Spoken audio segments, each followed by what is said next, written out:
Well, this is a historic day for the United Kingdom and for India, because this is the biggest trade deal that we, the UK, have done since we left the EU, and it's the most ambitious trade deal that India has ever done.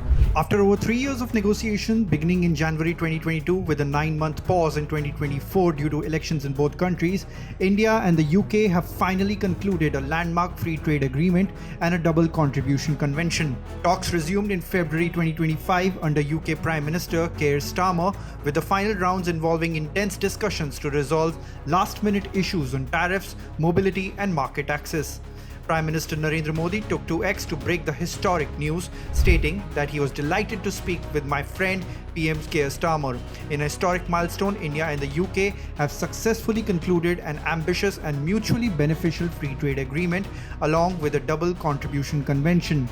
These landmark agreements will further deepen our comprehensive strategic partnership and catalyze trade, investment, growth, job creation and innovation in both the economies. He further invited Prime Minister Starmer to visit India. On the other hand, Starmer noted that today Britain has agreed a landmark trade deal with India. Fantastic news for British business, British workers and British shoppers, delivering on our plan for change.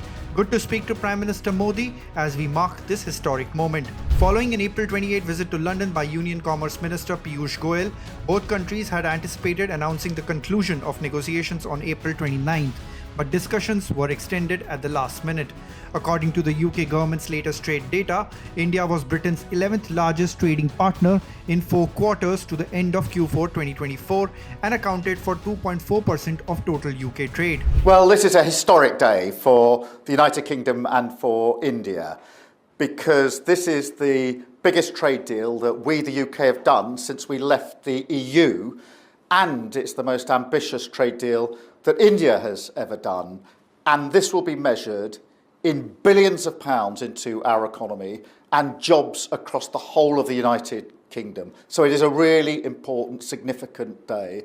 And look, it's been promised many times over the last 8 years. Prime Minister Modi and I decided in Brazil last year that we would move at pace in relation to these negotiations. We've done that in a serious way, in a pragmatic way, and we're able to show that that's what delivers results. So I'm really pleased for working people across the country who will feel the benefits of this, of course, at an increasingly uncertain time in terms of trade and the economy across the world. So this is a very significant step, and I'm very pleased that we've got this far with this really significant trade agreement.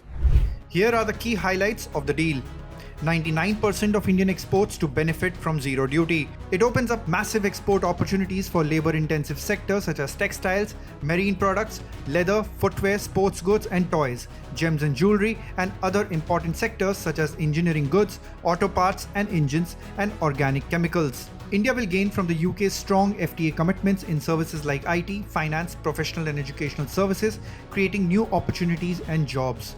The FTA facilitates easier mobility for professionals, including service suppliers, business visitors, investors, intra-corporate transferees and their families, as well as independent professionals like yoga instructors, musicians and chefs. India has secured significant commitments on digitally delivered services for Indian service suppliers, especially in professional services such as architecture and engineering, computer-related services and telecommunication services. Indian workers and employers in the UK are now exempt from social security payments for 3 years under the Double Contribution Convention, boosting financial savings, competitiveness and job opportunities for Indian service providers. For more news and updates, keep watching Live Mint.